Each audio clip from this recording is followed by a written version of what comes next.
정부가 2024년 8월 8일 발표한 부동산 대책에 따르면 서울과 수도권에 총 42만 7천 호의 주택을 공급하는 계획이 추진됩니다. 이번 대책은 주택 공급 부족 문제를 해결하고 부동산 시장의 안정을 목표로 하고 있습니다. 핵심은 그린벨트를 해제해 신규 택지를 조성하고 재건축 재개발 촉진법을 제정해 주택 공급을 대폭 확대하는 것입니다. 서울과 인근 지역에서 그린벨트를 해제해 8만 호 규모의 신규 택지를 조성하고 기존 수도권 공공택지와 기신도시에서 21만 호 이상의 주택을 추가로 공급합니다. 이를 통해 주택 공급 확대를 통한 시장 안정화가 기대됩니다. 비아파트 매입임대주택도 기존 12만 호에서 16만 호 이상으로 확대해 서울에서는 비아파트 시장이 정상화될 때까지 신축 매입임대를 무제한 공급할 예정입니다. 예를 들어 서울시가 신혼부부를 위해 제공할 예정인 장기 전세주택과 전세자가주택이 이러한 매입임대주택에 포함됩니다. 이번 대책에서는 재건축 재개발 촉진법 제정이 큰 비중을 차지합니다. 이 법안은 복잡한 사업 절차를 간소화하고 국토교통부와 지자체가 적극적으로 개입해 사업 추진 기간을 최대 3년 단축하는 것이 핵심입니다. 이는 주택 공급이 늦어지거나 중단되는 것을 방지하고 신속한 공급을 가능하게 합니다. 예를 들어 기존에는 재건축이 완료되기까지 10년이 걸렸던 아파트 단지가 새로운 법안 아래에서는 7년 내로 재건축을 완료할 수 있게 됩니다. 또한 용적률 완화와 재건축 부담금 폐지도 추진됩니다. 예를 들어 한 아파트 단지가 200%의 용적률을 적용받아 20층 건물로 재건축이 어려웠던 상황에서 이번 대책으로 용적률이 250%로 완화되어 25층까지 건설할 수 있게 됩니다.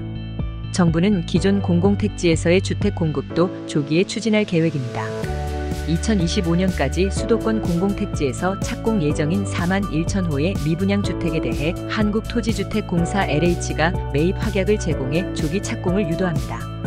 또한 후분양 조건이었던 공공택지를 선분양으로 전환해 분양 시기를 최대 1년 6개월 앞당길 방침입니다. 이는 실수요자가 빠르게 주택을 확보할 수 있도록 지원하는 것입니다. 시장 안정화 방안도 함께 제시되었습니다. 2024년 9월 1일부터는 스트레스 단계 2의 DSR 규제가 시행되며 이를 통해 가계대출 증가 속도와 리스크 요인을 모니터링하고 추가적인 거시건전성 규제 방안을 마련할 예정입니다. 또한 관계부처 합동으로 투기 거래와 시장 교란 행위를 단속하기 위한 현장 점검반을 즉시 가동합니다. 예를 들어 서울의 그린벨트 해제 지역에서 발생할 수 있는 투기 거래를 철저히 감시하여 부동산 가격이 급등하지 않도록 할 것입니다. 서울시는 이번 대책에 적극 협조하며 그린벨트를 해제해 주택을 공급하는 데 동참합니다. 서울시는 신혼부부와 청년층을 위해 신혼부부용 장기 전세주택을 대폭 확대할 계획입니다. 예를 들어 현재 서울에 공급되고 있는 장기 전세주택의 규모는 약 2만 호에 달하지만 이번 대책을 통해 3만 호 이상으로 확대될 예정입니다. 재개발 재건축 사업도 서울시가 파격적인 인센티브를 제공해 활성화할 계획입니다. 정비 사업 기간을 최대 3년 단축하고 현장에 전문가를 파견해 공사비 증액 문제 등을 신속히 해결할 방침입니다.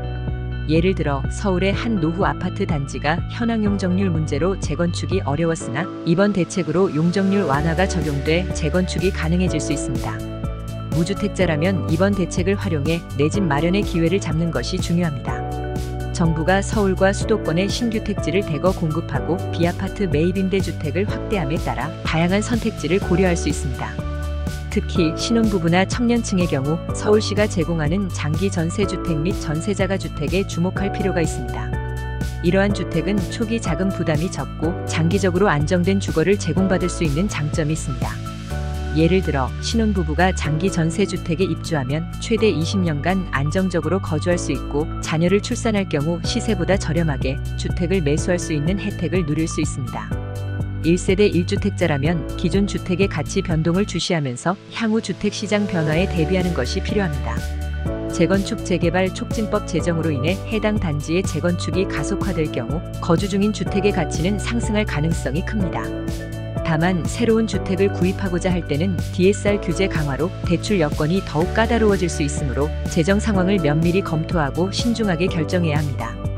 예를 들어 서울에 거주하는 1세대 1주택자가 향후 재건축으로 가치가 오를 가능성이 있는 아파트에 거주 중이라면 이번 대책에 따라 재건축이 빠르게 진행될 경우를 대비해 매도 시점을 고려할 수 있습니다. 2주택자라면 추가적인 주택 구입에 따른 규제 강화에 주의해야 합니다. 정부는 투기 수요를 차단하기 위해 DSR 규제를 강화하고 다주택자에 대한 세제 부담을 지속적으로 높일 가능성이 있습니다.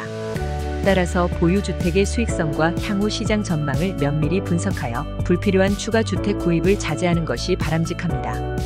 예를 들어 2주택자가 추가 주택 구입을 고려할 때는 가계대출 규제와 세제 부담을 고려해 신중히 결정해야 할 것입니다. 다주택자라면 이번 대책으로 인해 주택시장에서 더욱 어려운 상황에 직면할 수 있습니다.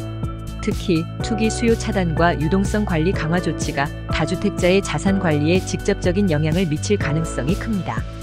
따라서 보유주택의 포트폴리오를 재검토하고 필요시 일부 주택을 매도해 리스크를 줄이는 것이 필요할 수 있습니다. 예를 들어 다주택자가 보유한 주택 중 공실률이 높거나 수익성이 떨어지는 주택을 정리하고 시장에서 안정적인 수익을 얻을 수 있는 주택으로 포트폴리오를 조정하는 것이 좋은 대응 전략이 될 수 있습니다. 법인이라면 주택시장에서의 투자 전략을 재점검할 필요가 있습니다. 정부의 이번 대책이 법인을 통한 주택 구입에 대한 규제를 강화할 가능성이 있기 때문에 법인을 통해 보유한 주택의 수익성을 면밀히 검토하고 새로운 투자 기회를 신중하게 모색해야 합니다. 예를 들어 법인이 주택시장에 추가 투자를 계획하고 있다면 정부의 규제 변화와 함께 DSR 규제 등을 고려하여 보다 안정적이고 수익성 높은 투자처를 찾는 것이 중요합니다. 결론적으로 8월 8일 부동산 대책은 각 주체가 처한 상황에 따라 다양한 대응 방안을 필요로 합니다. 무주택자부터 다주택자, 법인까지 모두 이번 대책의 영향을 면밀히 분석하고 자신에게 맞는 전략을 세우는 것이 중요한 시점입니다. 이를 통해 주택시장의 변화에 유연하게 대응하고 재정적 안정을 유지할 수 있을 것입니다. 지금까지 하우스존 부동산 신문이었습니다. 지속적으로 부동산 뉴스와 매물을 동시에 받아보시려면 구독과 좋아요 부탁드립니다. 감사합니다.